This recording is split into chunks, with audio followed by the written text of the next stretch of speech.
হাসিনা যেভাবে ফেসিবাদী কায়দায় দেশ পরিচালনা করেছে আমরাও সেভাবেই করব, কিছু করার থাকলে করেন। ভাবটা হলো এরকম। আমরাও জবাব দিতে চাই, হাসিনার বিদায় যেভাবে হয়েছে সরকার যদি এই রাস্তায় চলতে থাকে এই সরকারের বিদায় হবে ইনশাআল্লাহ। বিএনপির মহাসচিব বলেছিল জুলাই আন্দোলনের সাথে আমাদের কোনো সম্পর্ক নেই, এবং যেহেতু এটা সংসদে হয় নাই, তারা সংশোধনী কমিটি বানিয়েছে, ফলত আমাদের এই লড়াইটা এখন রাজপথে চলে এসেছে। রাজপথে ইনশাল্লাহ আমরা সংসদের সামনে উপস্থিত হব। যেদিন উপস্থিত হব ওই দিনে বাংলাদেশে ইনশাল্লাহ জুলাই সনদ বাস্তবায়ন করে ছাড়বো ইনশাআল্লাহ। পাটোয়ারি একটু গরম বক্তব্য দেয়, মাঝে মাঝে অনেকের কষ্ট হয়। সে নরম সুরে বলেছে আমি আর গরম বক্তব্য দিব না, কোনো বক্তব্যই দিব না, শুধু আলিফের চোখটা ফিরিয়ে দেন মাননীয় প্রধানমন্ত্রী। 5 তারিখে পল্টনে একটা বিশাল সমাবেশ আছে আমাদের 11 দলের পক্ষ থেকে, এবং সেখান থেকে চমৎকার কিছু কর্মসূচি ঘোষণা হতে যাচ্ছে। জুলাই সনদ বাস্তবায়ন না করে বিএনপি ক্ষমতায় থাকতে পারবে না। জামাত বিএনপি কে ক্ষমতায় থাকতে দিবে না। বিএনপি যদি এরকম জনগণের আকাঙ্ক্ষার বিরুদ্ধে অবস্থান নেয়, প্রতারণা করে, তাহলে ল অফ নেচার অনুযায়ী কোন গোষ্ঠী কিভাবে গণঅভ্যুত্থান ঘটিয়ে দিবে এটা কেউ প্রেডিক্ট করতে পারবে না। বিএনপির পতন হবে। মাননীয় প্রধানমন্ত্রী আমাদেরকে কথা দিয়েছে নির্বাচনের আগে, উনি বলছে অক্ষরে অক্ষরে পালন করব। আমি মনে করি ওই কথা থেকে উনি বাইরে যাইতে পারবে না। বাইরে যাইতে চাইলো এই এনসিপি, জামাত ইসলাম, 11 দল কেউ বাইরে যাইতে দিবে না। দেশের 70% জনগণের যে রায়, সেই রায়কে অস্বীকার করে একটা সরকার ক্ষমতায় টিকে থাকতে পারে না। টিকে থাকতে হলে অবশ্যই তাকে দমন, পীড়ন, নির্যাতন, নিপীড়নের মাধ্যমে টিকে থাকতে হয়, যেটা আমরা বিগত শেখ হাসিনার সরকারের সময় দেখেছি। আজকে নাসিরের গাড়ি ভাঙতেছেন, সাবজেক্টের গাড়ি ভাঙতেছেন, আপনাদের তো বুকের পাটা থাকলে ওবায়দুল কাদেরের গাড়ি ভাঙতেন, কই সেদিন পারেন নাই তো। আপনাদের হ্যারম কইছি, সরকারি দলে আসতে পরে হ্যারম দেখাতে হয়।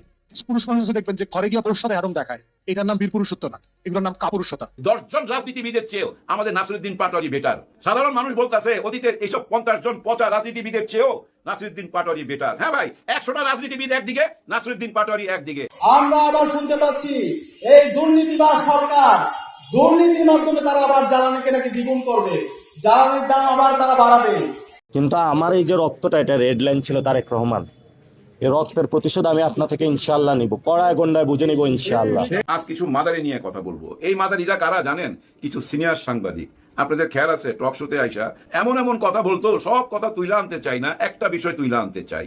আসিফ মাহমুদ সজীব ভুঁইয়া একটা টেলিফোন ব্যবহার করতো, Samsung S24 ultra, S24 ultra, এই টেলিফোনটা ব্যবহার করতো।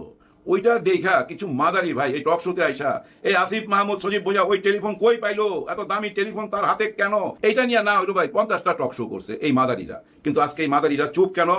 এখন যে আইফোন 17 প্রো ম্যাক্স ওইটা নিয়ে যে ঘুরে, ওইটা চোখে পড়ে না। রাশেদ খান, হ্যাঁ ভাই উন্নতি হয়েছে, অনেক উন্নতি হয়েছে, আইফোন চলে আসছে হাতে, এইটা নিয়ে কিন্তু মাদারিরা কোনো কথা বলে না, এখন তাদের চোখে পড়ে না। দেখেন এই রাশেদ খান কিন্তু জামাত ইসলামকে নিয়ে যা মুখে আসে তাই বলে, এনসিপি কেও যা ইচ্ছা তাই বলে, আর পাটোয়ারিকে তো সে যা বলে এটা আপনারা তো জানেন। তার সমস্ত ভিডিওগুলো জোড়া দেন, দেখবেন প্রচুর গালাগালি করছে এনসিপি কে, জামাতকে। কিন্তু কেউ কি তার উপরে হামলা করছে?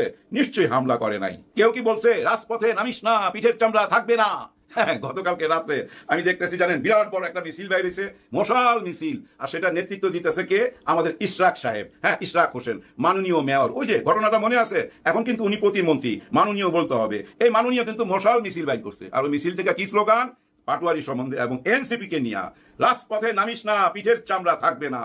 আমার কি মনে হয় জানেন, দুনিয়াতে এই প্রথম, হ্যাঁ পৃথিবীতে এই প্রথম কোন সরকারি দল বিরোধী দলের পতন চায়। কোনদিন শুনছেন যে সরকারি দল বিরোধী দলের পতন চায়? এই প্রথম দেখলাম সরকারি দল বিরোধী দলের পতন চায়। হ্যাঁ হ্যাঁ ভাই, হাস্যকর ব্যাপার, হ্যাঁ হাস্যকর। এরকম দেখেন নাই কোথাও? দেখেন যেভাবে মিছিল বাইর করতেছে দিনে এবং রাত্রে মশাল নিয়া, রাজপথে নামিস না, পিঠের চামড়া থাকবে না, এনসিপির পিঠের চামড়া রাখবে না। এখন কথা হচ্ছে আসলে কি নাসিরউদ্দিন পাটোয়ারি গালি দেয়? না, ওটাকে গালি বলা যাবে না। ও চাঁদাবাজের বিরুদ্ধে কথা বলে, যারা ঋণ খেলাপি তাদের বিরুদ্ধে কথা বলে।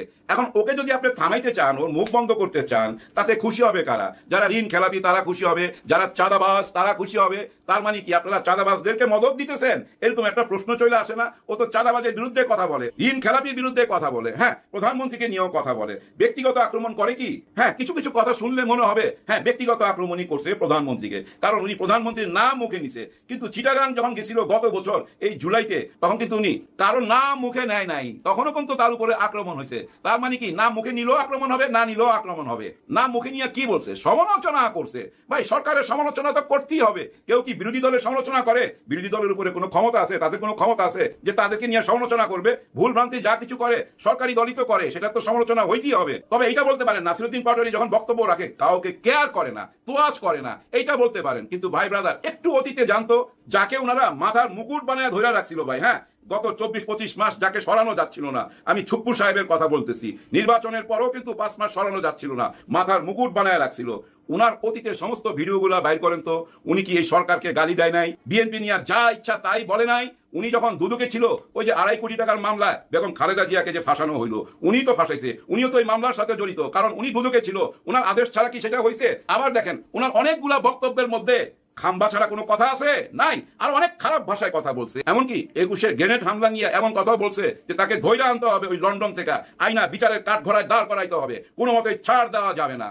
তাকেই তো আপনারা মুকুট বানায় রাখছেন। তার গালিগুলা ভুলে গেলেন কেন? কারণ কি, তার গালিগুলা তো আপনারা গায়ে মাখলেন না। হ্যাঁ, তার গালিগুলা কিন্তু গায়ে মাখেন নাই, গালি মাখতেছেন কার? পাটোয়ারির। দেখেন ভাই ব্রাদার, নাসিরউদ্দিন পাটোয়ারি যে আজকে যে ড্যাশিং ভাবটা, এটা কেন? অনেক সহ্য করছে তো, সহ্য করতে করতে ভাই দেওয়ালে পিঠ ঠেকে গেছে তো, হ্যাঁ, দেওয়ালে পিঠ ঠেকে গেছে।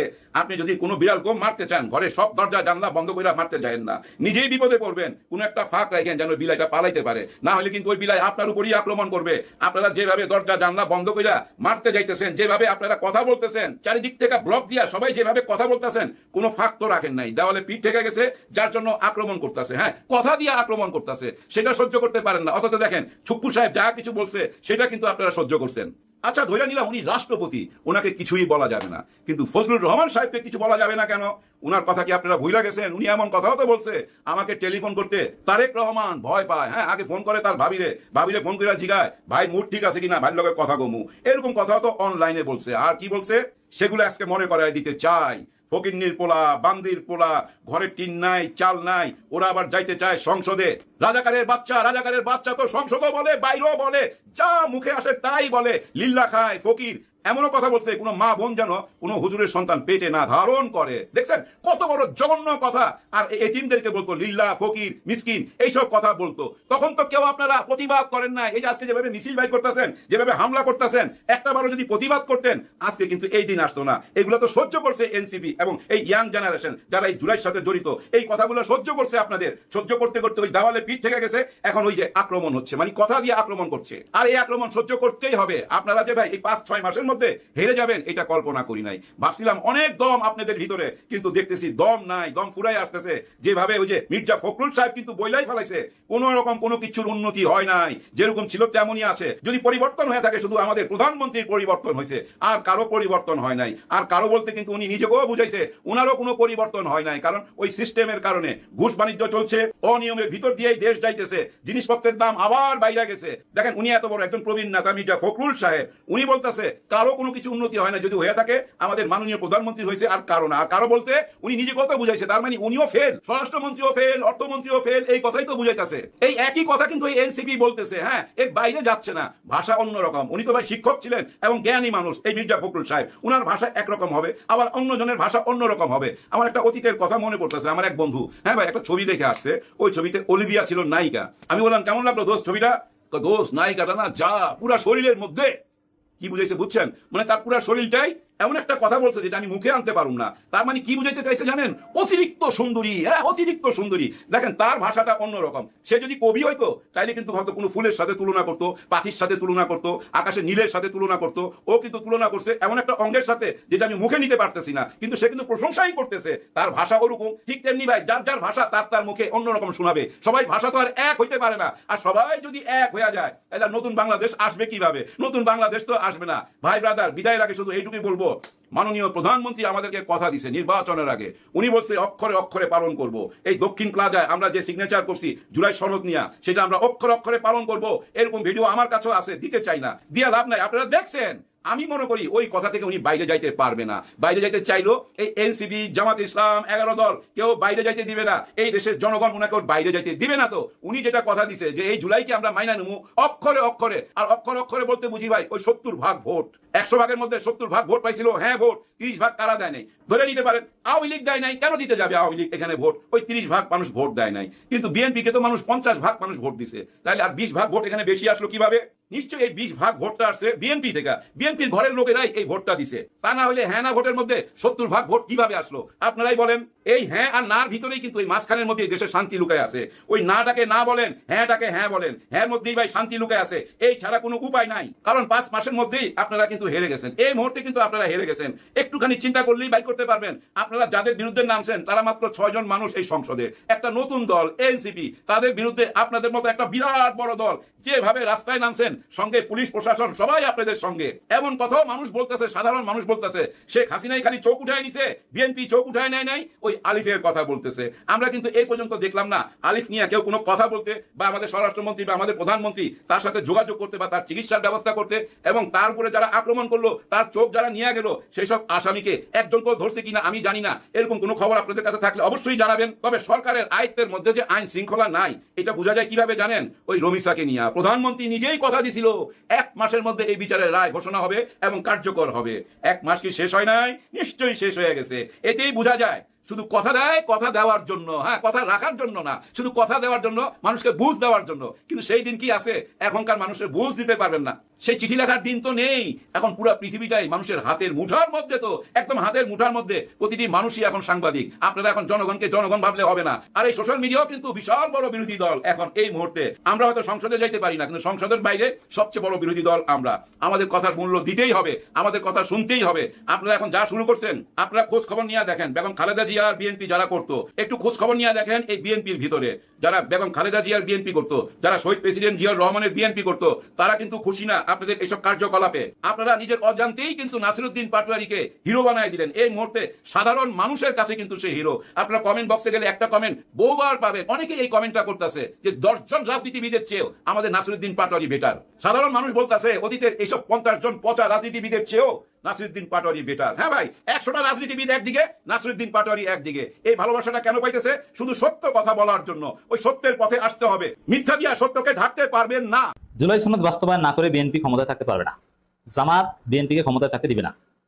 জামাত এই বিষয়ে চূড়ান্ত দফারফ হয়ে যাচ্ছে। বিএনপি নানানভাবে জামাতের সাথে আপোষ করার চেষ্টা করছে যে ভাই জুলাই সনদ গণভোট এটা বাদ দিই, আপনাদের কি লাগবে বলেন, একটা আন্ডারস্ট্যান্ডিং আসে, আপনাদের ভালো কিছু দিব, কিন্তু ভাই এটা বাদ দেন। কিন্তু জামাত বলছে না ভাই, এই বিষয়ে ছাড় দেওয়ার কোনো সুযোগ নেই। এই বিষয়ে বরং রেড লাইন, আপনি জুলাই সনদ বাস্তবায়ন করবেন না, করার সময় এখনো যায়নি। যখন একদম নিশ্চিত হবো যে বিএনপি জুলাই সনদ বাস্তবায়ন করবে না, বিএনপি সর্বশেষ ঘোষণা কিন্তু যে বিএনপি অক্ষরে অক্ষরে জুলাই সনদ বাস্তবায়ন করবে, এটি তো ঘোষণা, আমরা জুলাই সনদ বাস্তবায়ন করব, একথা বিএনপি বলছে না, ঠিক আছে করেন। আর যখন বলবে বা যখন এটা নিশ্চিত হওয়া যাবে যে না বিএনপি কোশ্চিনকালেও এই জুলাই সনদ বাস্তবায়ন করবে না, তাহলে ওই দিনই বুঝবেন যে জামাত বলবে যে আমরা বিএনপি সরকার পতন চাই। এখন পর্যন্ত জামাত যেটা বলছে, প্রিয় বন্ধুরা দেখেন, জুলাই সনদ মানবে না বিএনপি, এটাকে মানবে না। এরা কথা দিয়েছিল যে জুলাই সনদ অক্ষরে অক্ষরে পালন করবে, দলীয়করণ করবে না তারা বলছিল। সেটা এখন দলীয়করণ, পুরো সিস্টেমটাকে দলীয়করণ করছে। প্রতিটা জায়গায় তারা নির্লজ্জভাবে দলীয়করণ করছে। এখন বিরোধী দল মাঠে নামার অপেক্ষায় আছে, যা তারা সর্বশেষ 5 তারিখ পর্যন্ত হয়তো বা দেখবে তারা, আর না হলে রাজপথে এটা জবাব দেবে। রাজপথে কি হবে না হবে সেটা আসলে সময় বলে দেবে। জেলে যদি পড়তে হয় তো জেলে যেতে তারা রাজি আছে, মরতে গেলে মরতে রাজি আছে, সবগুলো আছে।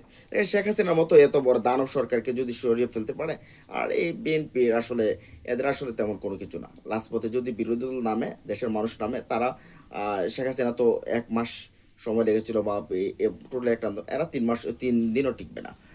তো দেখেন আন্দোলনে আসতেছে কিন্তু। আর এই যে ভিডিওগুলো দেখলেন, এই ভিডিওগুলোর ব্যাপারে আপনার মতামত কি জানিয়ে দিন কমেন্ট বক্সে। আর আমাদের চ্যানেলটা সাবস্ক্রাইব করে সাথে থাকুন, আর আপনার মতামত কমেন্ট বক্সে জানিয়ে দিন। ভালো থাকুন, সুস্থ থাকুন, আল্লাহ হাফেজ।